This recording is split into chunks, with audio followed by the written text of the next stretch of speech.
Hello and welcome to today's tutorial. In this video, I'll show you how to delete your TikTok account quickly and easily in just a few simple steps. Let's get started. Open the TikTok app on your smartphone. Tap on your profile icon in the lower right corner to go to your profile. Next, tap the three-line menu in the upper right corner to open the Options menu. From the menu, select Settings and Privacy. Here find Account and tap on it. Under Account Settings, select Deactivate or Delete Account. From there, choose Delete Account Permanently. Here, you have the option to provide a reason for deleting your TikTok account, or you can simply skip this step. Next, you'll see an option to download your TikTok data. Then, check the box at the bottom to confirm that you have reviewed your data, and tap Continue.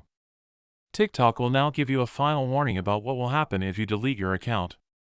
If you're sure you want to proceed, tap Continue again.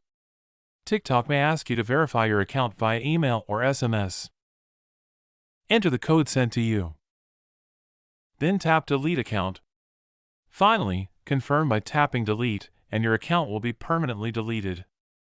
And that's it. You successfully deleted your TikTok account. Thanks for watching. Don't forget to like and subscribe for more helpful tutorials.